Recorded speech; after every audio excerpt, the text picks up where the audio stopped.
Okay na ba itong kainin kahit walang hugas-hugas? Siguro, no? Hi guys, good morning. So, nakikita nyo, nandito ulit ako sa may puno ng mansanas. Kaya lang, wala akong panungkit. So, hindi ko siya makuha. Ang tataas ng mga hinog na. Nag-check ako sa bahay kung ano yung pwede kong gamitin, kaya lang wala eh. So, buti na lang meron dito medyo maliit pa. Ayan. So, ito. Try natin to. Kunin na natin to. Hindi pa siya red na red, pero kukunin ko na. Ayan, no? May konting red na lang. May red naman na siya. So, ito lang yung nakuha natin. Tapos, meron doon eh, nasa taas oh. Sa taas yung mga mapupula. Sayang. Hindi ko abot eh. Kaso guys, yung nakuha ko pala, parang medyo bulok na yan, no? Parang may uod sa loob. At kung makikita niyo dito, ang daming mga nalaglag na, mga nasira na. So, ilagay na rin natin dyan. Baka pwedeng maging fertilizer. Tapos ito, meron ako nakita dito. Kunin ko na nga ito.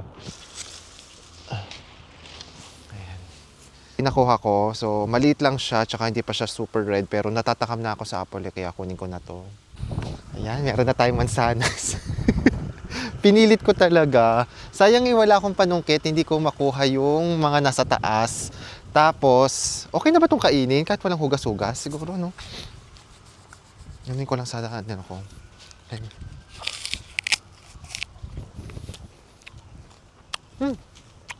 In fairness, matamis. Matamis na siya, tsaka crunchy. Okay na siya. Ang sarap. Ay! Guys, ito, puno ng kastanyas. Teka, pakita ko sa inyo. Ito guys, ito pala ay puno ng kastanyas. Ayan o. Pag December o kaya November, ayan, mag-start na siyang mamunga. Mangunguha ulit tayo nito. So, ito pala yung puno ng kastanyas. In fairness guys, ang sarap ng apple.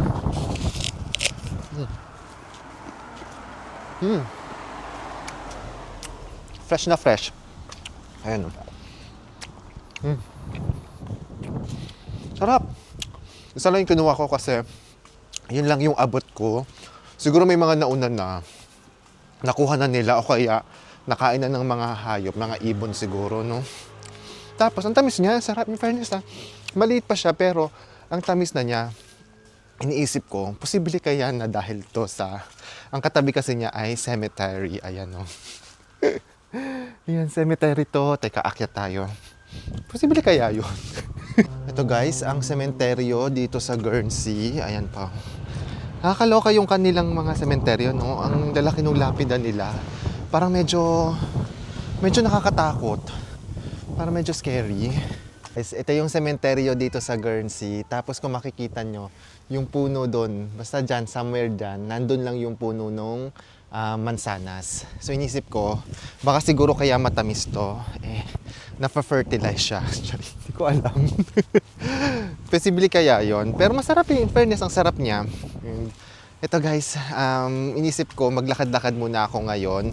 At least na-satisfy yung cravings ko na nakain ko na to. Ang tagal kong inabangan to, kaya lang hindi natin nakuha yung pinakang red. Pero abang ako pa sa mga susunod na araw. Tapos tingin ako kung pwedeng makahiram o kaya may pat-pat ba or basta pwedeng panungkit.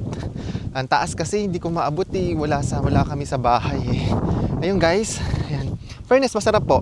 Maliit lang siya and kahit color green pa siya, masarap na siya, matamis, walang eme po, matamis siya.